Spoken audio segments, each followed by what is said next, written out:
Hello everyone, ఈరోజు పెసరపప్పుతో గుంత పొంగనాలు చేసేద్దాం. దీనికి ఏమేమి ఎంతెంత వేయాలో చెప్తాను. 1 గ్లాస్ పెసరపప్పు, 1 స్పూన్ మినపప్పు, 2 స్పూన్ల బియ్యం వేయాలి.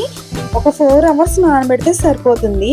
కొంచెం నేను పచ్చిశనగపప్పు కూడా వేసాను అన్నమాట, కొంచెం బాగుంటుంది టేస్ట్ అని. ఇంకా ఇక్కడ వచ్చేసి 4 గంటల తర్వాత నానబెట్టుకున్న తర్వాత మిక్సీ చేసుకోవాలి. చేసుకునేటప్పుడు 3 లేదా 4 పచ్చిమిర్చి, అల్లం ముక్కలు, కరివేపాకు, ఉప్పు, జీలకర్ర వేసి మిక్సీ పట్టుకోవాలన్నమాట. ఇక తయారైన ఈ పిండిలో మనకి కావాలి అనుకుంటే ఉల్లిపాయ ముక్కలు, కొత్తిమీర ముక్కలు, సరిపడినంత సాల్ట్ కూడా వేసుకొని ఒకసారి మొత్తాన్ని చక్కగా కలిపి, పొంగనాలు ప్యాన్ ఉంటుంది కదా, దాన్ని కాస్త ప్రీహీట్ చేసి ఆయిల్ అప్లై చేసి వీటిని పొంగనాలు లాగా పిండిని వేసేసుకోవాలి. చాలా బాగుంటాయి టేస్ట్. ఒకసారి అయితే ట్రై చేయండి. పొంగనాలు నార్మల్గా మనం ఇడ్లీ పిండి, దోశ పిండితో వేసుకుంటాం కదా, ఇలా పెసరపప్పుతో కూడా చాలా బాగుంటాయి అన్నమాట. ఆయిల్ ఎక్కువ పట్టదు, సో హెల్దీ కూడా.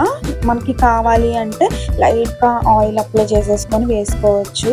ఇంకా ఇక్కడ చూసారు అంటే పొంగనాలు ఒకవైపుకి కాలిపోయాయి కదా, ఇంకా రెండో వైపు స్పూన్తో అయితే తిప్పుతున్నా అన్నమాట.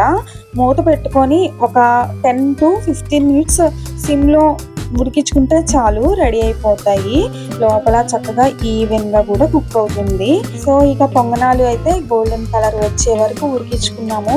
చక్కగా ఆయిల్ కూడా ఏం పీల్చలేదు. మీరు చూసారు అంటే పెసరపప్పుతో దోశలు బాగుంటాయి, ఇలా పొంగనాలు కూడా బాగుంటాయి, గారెలు కూడా చాలా బాగుంటాయి.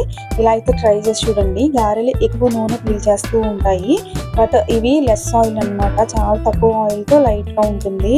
సో ఇక్కడ పొంగనాలు వేస్తూ ఉంటే ఫుల్గా చెమటపోస్తుంది అని నాకు మా పిల్లలు అయితే ఇలా డోనట్ ఏదో అలాంటి ఐస్ క్రీమ్ అయితే నాకు ఇచ్చారు.